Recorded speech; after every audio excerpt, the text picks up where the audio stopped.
Unidad de Gestión del Conocimiento. Distrito Sanitario Almería. Búsqueda bibliográfica y valoración crítica de la evidencia. Fase inicial del proceso de búsqueda. Formulación de una pregunta de búsqueda o investigación.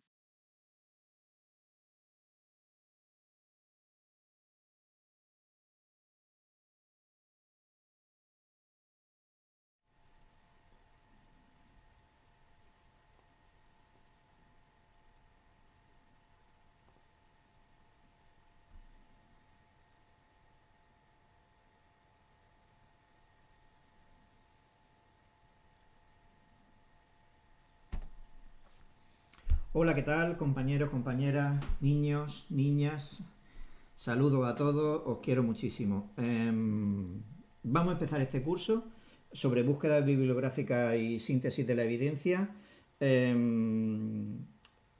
para intentar ir avanzando progresivamente y de forma secuencial a lo largo de él, desde lo más elemental, que es, por supuesto, la formulación de la pregunta de búsqueda, hasta lo más evolucionado que vamos a tocar a lo largo del curso, que son los temas relacionados con la síntesis de la evidencia. Se trata, como os digo, de una secuencia lógica, lineal, desde lo más básico, lo más fundamental, desde los cimientos de la casa hasta el tejado, que no conviene alterar, ¿de acuerdo? Porque si no, no vamos a hacer búsquedas bibliográficas de calidad, ni vamos a tener síntesis o informes de síntesis de calidad. Así que vamos a hablar inicialmente de preguntas de investigación, de preguntas de búsqueda, de preguntas clínicas, como le queráis llamar. En definitiva, de formulaciones de preguntas de indagación, ¿de acuerdo? La pregunta es básica por muchos motivos. Primero, porque es una cuestión que surge de una duda o escenario de incertidumbre. Existe una laguna de conocimiento, de nuestro conocimiento, por decirlo de alguna forma, o del conocimiento en general, bien de nuestros compañeros, de nuestra institución o de la comunidad científica en general sobre un tema concreto. Y esa laguna se cubre haciendo una pregunta de investigación, buscando información y posiblemente desarrollando un informe de síntesis o investigando sobre el tema. Muy bien, si tenemos que definir qué es una pregunta de investigación, podemos decir que una cuestión que surge de una duda en el sitio donde trabajamos, donde desarrollamos nuestra labor profesional. Puede proceder de cualquier fuente de estímulo, puede proceder de un paciente, puede proceder de un grupo de pacientes, de la comunidad entera, del entorno de gestión también, de una necesidad docente o de investigación. Ya os digo que el estímulo para que surja una pregunta de investigación puede venir de cualquier sitio. Suele relacionarse además con un área de conocimiento a la que se necesita aportar conocimiento. Como os decía antes, o bien necesitamos aportarnos conocimiento a nosotros para nuestra práctica, o ese conocimiento en términos generales no está lo suficientemente desarrollado y se necesita desarrollar de una forma más profunda.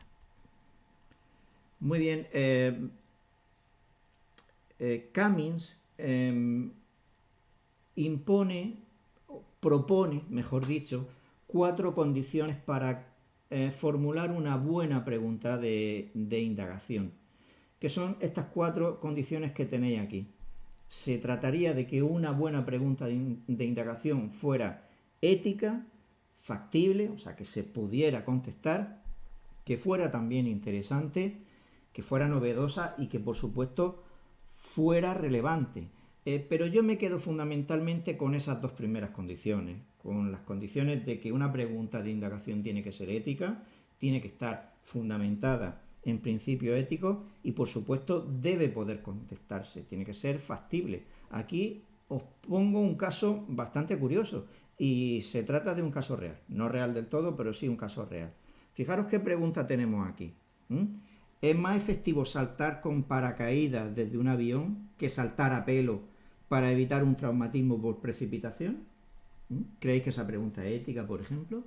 ¿Vosotros creéis que podríamos organizar un ensayo clínico con un grupo de intervención al que le pondríamos un paracaídas, subiríamos un avión y los tiraríamos desde 9.000 pies para que cayeran sin ningún daño al suelo y luego utilizaríamos un grupo control al que no le pondríamos paracaídas? lógicamente no. Desde el punto de vista ético no lo considero oportuno y desde el punto de vista higiénico tampoco. Así que hay preguntas que no son directamente contestables, bien por condicionante ético o bien por la misma naturaleza de la pregunta. Posiblemente algunos de vosotros se esté preguntando de dónde he sacado esto. Bueno, esto sale de un artículo que está publicado y que lo tenéis aquí, este artículo de Smith y Pell, en el que se intenta realizar una revisión sistemática de ensayos clínicos donde se haya probado la eficacia de un paracaídas desde un avión comparando a un grupo de intervención que tenía paracaídas y un grupo control. Lógicamente la revisión sistemática no se pudo hacer porque no había ensayo clínico que se adaptara a esa pregunta de indagación. Y esto está publicado por British Medical Journal en 2003. Aquí abajo tenéis la referencia para que la podáis consultar para divertiros un poco. También os tengo que decir que British Medical Journal publicó este artículo a modo fundamentalmente didáctico, ¿no? Para que aprendiéramos o para hacernos aprender que no todas las preguntas de indagación son factibles y que por supuesto no todas las preguntas de indagación son éticas como esta. Muy bien, ¿cuáles son las características fundamentales de una pregunta de búsqueda? Una pregunta de búsqueda es la base fundamental para una buena investigación o búsqueda de información. Si no hay buena pregunta, os puedo decir que no hay buena indagación, no hay buena búsqueda bibliográfica y no hay buena síntesis de la información, y es así de claro. Hay una característica fundamental también de la pregunta de indagación y es que es estructurada. Tiene una estructura y está compuesta por unos elementos básicos, son términos elementales, que se relacionan con nuestro escenario de incertidumbre, con nuestros pacientes, con nuestra población, con las intervenciones que queremos probar y con los resultados que pretendemos conseguir o ver en esa población. Bien, existen tres tipos básicos de preguntas de investigación. Primero tenemos las preguntas predictivas. Las preguntas predictivas intentan encontrar el efecto de una exposición o factor de cambio, llamémoslo factor de riesgo o factor protector, sobre una población determinada. Son tremendamente afines a los estudios de cohortes, casos y controles o estudios transversales, los grandes estudios descriptivos. Y se componen básicamente de estos tres elementos que tenéis aquí: la población, la exposición y el resultado. Os he puesto un ejemplo justo debajo. Cuando hablamos de población en este caso podemos estar hablando de estudiantes de medicina. Cuando estamos hablando de exposición podemos estar hablando de qué nivel de inglés tienen, y cuando hablamos de resultados podemos hablar, por ejemplo, de si estos estudiantes son mejores buscando información. De manera que nuestra pregunta predictiva quedaría así: ¿los estudiantes de medicina con nivel de inglés C son mejores buscando información? Tenemos los tres elementos básicos: población, exposición y resultado.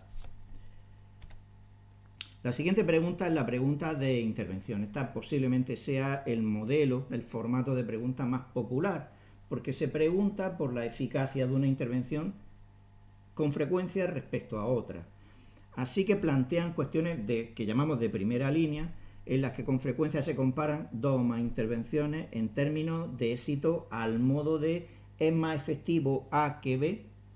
Los ensayos clínicos suelen responder muy bien a estas preguntas y, como podéis observar, tienen cuatro elementos fundamentales.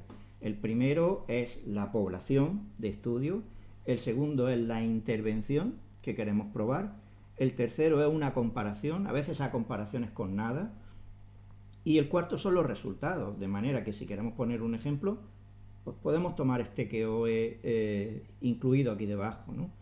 En los pacientes con asma son más eficaces las cámaras nebulizadoras que los nebulizadores convencionales para evitar la estenosis bronquial.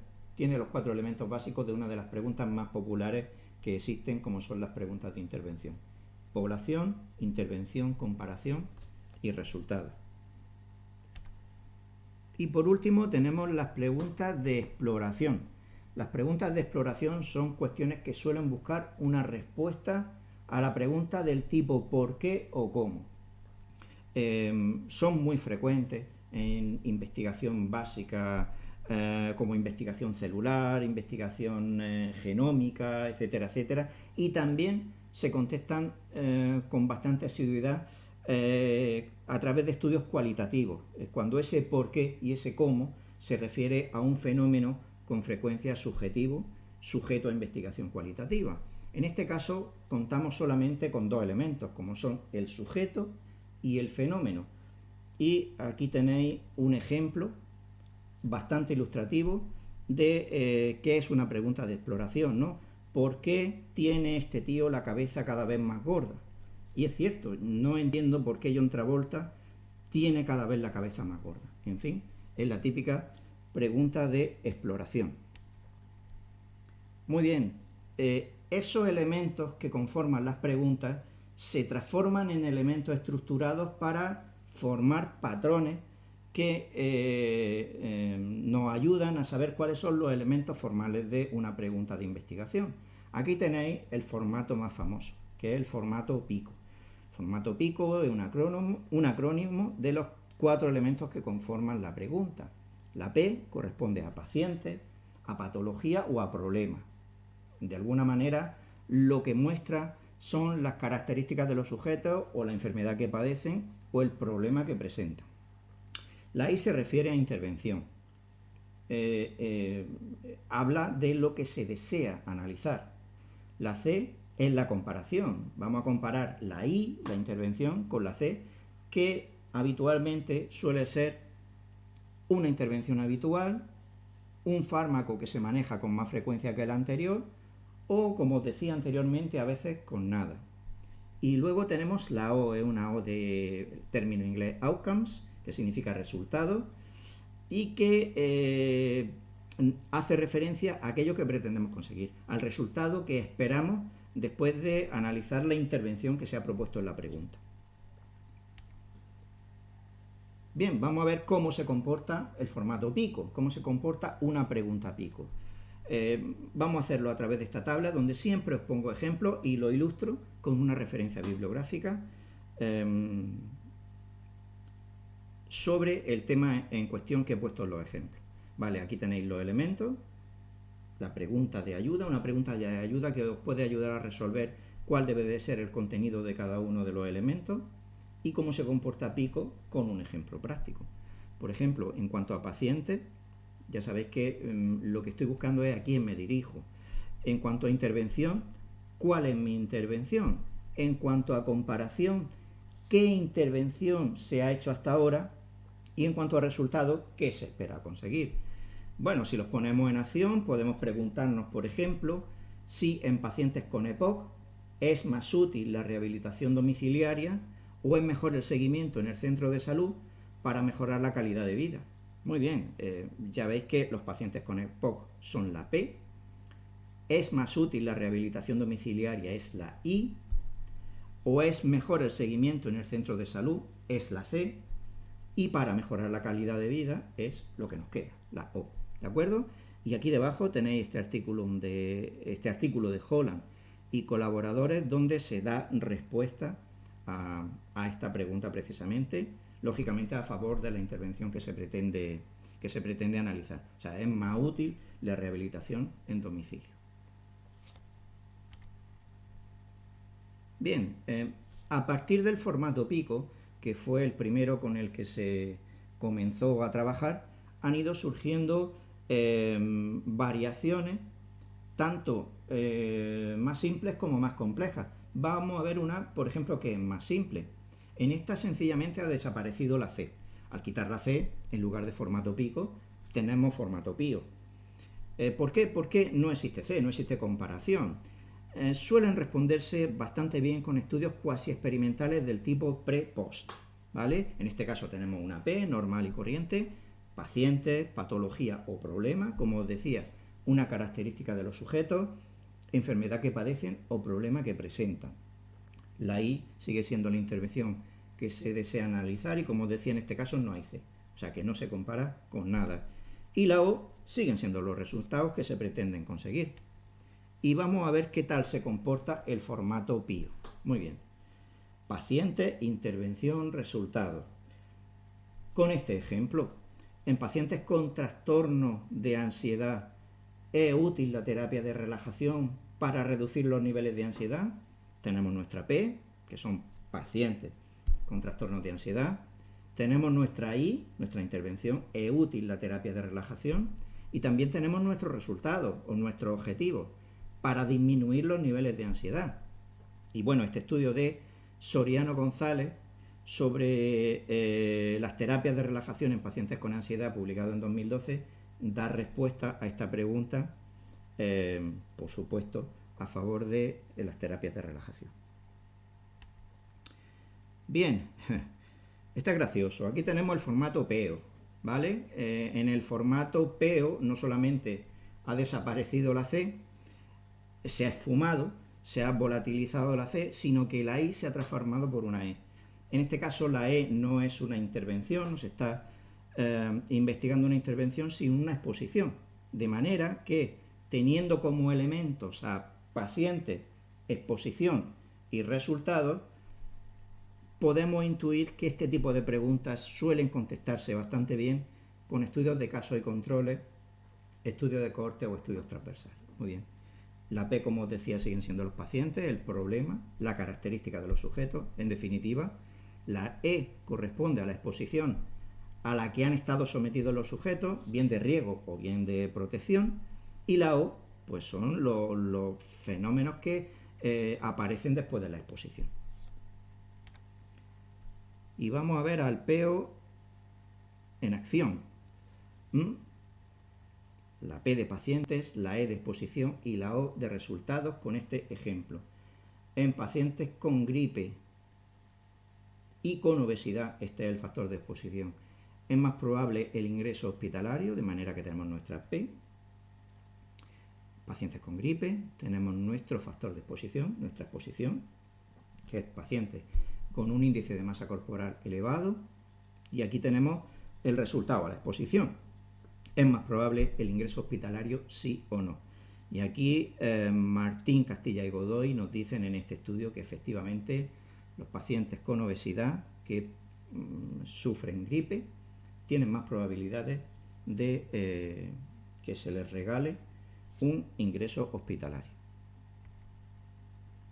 Bien, derivaciones del formato pico tenemos solamente las que hemos visto, tenemos montones. Tenemos montones y aquí tenemos solamente unas cuantas, pero que conviene que lo sepáis.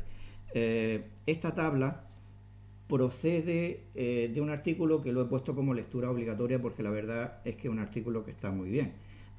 Yo tuve la suerte de poder firmar este artículo junto con el resto de autores y la verdad es que quedó un artículo muy bien porque hasta entonces, muy bueno, porque hasta entonces no se había publicado ningún compendio acerca de cuáles eran los formatos más habituales en preguntas de investigación. Fijaros que casi todos, aunque parezca mentira, parten de ese formato pico inicial. Aquí tenéis el formato pico con sus 4 términos de búsqueda. Aquí tenéis un formato PICOT donde se añade un quinto término de búsqueda, que en este caso es una T, que tiene que ver con el intervalo de exposición a la intervención, por ejemplo, o al factor de riesgo. Aquí cambiamos la P por una C y añadimos 2 T's. Estas 2 T's son las interesantes, corresponden al tipo de pregunta y al tipo de estudio. Aquí tenemos el formato PICOS, donde también se hace referencia al tipo de estudio, formato PIPO, formato RECORD, formato PESICO, en fin, estudiarlos con tranquilidad en ese artículo que os he recomendado, porque la verdad es que tenéis una variedad de uso aquí tremenda, enorme. Bien, donde sí me quiero centrar es en 3 formatos de preguntas especialmente interesantes, sobre todo si queréis orientar vuestra pregunta hacia la gestión sanitaria o hacia la investigación cualitativa. Vamos a hablar de esta pregunta que está especialmente orientada hacia preguntas relacionadas con la gestión sanitaria. Aunque parezca mentira, porque no se parece nada a esto a un formato pico, procede de un formato pico. Se llama formato eclipse y tenéis estos términos de búsqueda que son 6 en concreto: expectativa, grupo de clientes, lugar o ubicación, escenario de atención, impacto profesionales que están implicados y servicio que se pretende ofrecer. ¿De acuerdo? Aquí tenéis preguntas que os pueden ayudar a saber de qué va cada uno de estos elementos de la pregunta y, como siempre, lo mejor es verlo en un ejemplo. Y este es el ejemplo que os he puesto. ¿De acuerdo? En la E, en la expectativa, tenemos continuidad en la rehabilitación de hospital a atención primaria. El grupo de clientes son pacientes con lesiones cerebrales. El escenario es atención primaria. El impacto que se pretende conseguir es mejorar la continuidad de los cuidados. Los profesionales que están implicados son los fisioterapeutas. Y el servicio que está implicado son los servicios comunitarios de rehabilitación. De manera que tenemos una pregunta que está totalmente orientada hacia la gestión de los servicios de salud. Y precisamente esta pregunta la responde este artículo de Jenkinson y otros acerca precisamente de las oportunidades de continuidad de cuidado en pacientes con lesiones cerebrales entre atención hospitalaria y atención primaria. Bien, dos formatos más orientados a investigación cualitativa. El primero es el formato SPICE o formato SPICE, como le queráis llamar. Procede directamente del formato PICO y es más, aunque esté orientado hacia investigación cualitativa, puede utilizarse también para investigación cuantitativa. La S en este caso corresponde al escenario, dónde se produce el fenómeno, en qué contexto. La P tiene que ver con la perspectiva, orientada sobre todo en para quién está diseñada esta pregunta de investigación. La I tiene que ver con el fenómeno que estoy investigando. La C con la comparación, teniendo en cuenta que a veces la comparación es comparación con nada. Y la E tiene que ver con la evaluación, con qué resultados se pretende conseguir. Y como siempre lo mejor es verlo en acción, ¿vale? En la comunidad es el escenario, los pacientes con EPOC, en este caso la perspectiva, el consejo telefónico tutorizado en la intervención, el seguimiento habitual en la comparación y la mejora en los hábitos de salud en la evaluación. De manera que se me queda esta pregunta de aquí. ¿En el entorno comunitario es mejor el seguimiento telefónico tutorizado o el seguimiento en centros de salud para cambiar hábitos de vida en pacientes con EPOC? Y como siempre la respuesta en este estudio de Walters, donde dicen que el seguimiento telefónico funciona mucho mejor que el seguimiento habitual en el centro de salud. Muy bien. Última pregunta, ya de todas, último formato de pregunta, este también orientado a investigación cualitativa. En este caso se trata de este formato SPIDER, donde la S tiene que ver con la muestra, esta PI es el fenómeno de interés, la D tiene que ver con el diseño de la pregunta, la E tiene que ver con la evaluación de los resultados y la R con el tipo de investigación. ¿De acuerdo? Poniéndola en acción y aplicando un ejemplo, podemos preguntarnos por, en el caso de la muestra, madre-adolescente, en el caso del fenómeno de interés, talleres de embarazo, en el caso del diseño, del instrumento del diseño, la entrevista, en el caso de la evaluación de los resultados, el nivel de educación que se adquiere, y en el caso del tipo de investigación, cualitativo. Nos quedaría una pregunta tal que así: ¿influye la asistencia a talleres de formación sobre el nivel educativo relativo al embarazo en gestantes adolescentes? Pues la respuesta la tenéis en este artículo de Bailey y colaboradores, publicado en 2004. Muy bien, os quiero recomendar algunas lecturas para esta unidad. Las más importantes las tenéis aquí al principio, este artículo de Da Costa Santos y colaboradores sobre la estrategia PICO para la construcción de preguntas de investigación. Se trata de un artículo muy bueno, también un clásico como otros que voy a recomendar a lo largo del curso, que conviene que leáis. Y a mí un artículo que me gusta especialmente, este de Díaz Martínez y colaboradores, entre otras cosas, porque yo lo firmo aquí, también con ellos, con Ortega Chacón y con Díaz Martínez, sobre todos los formatos que encontramos en su momento, en el año 2016, de preguntas de investigación. Estos dos artículos no están nada mal. Ya os digo que el primero es un clásico y el segundo, ojalá vaya en vías de serlo, ¿vale? 2 artículos más que os recomiendo, estos solamente orientativos, solamente para que los tengáis y para que los consultéis si queréis seguir teniendo ganas de profundizar en el tema. Muy bien, espero que esta clase inicial os haya gustado y vamos a continuar ahora con estrategias de búsqueda. Ahora os veo.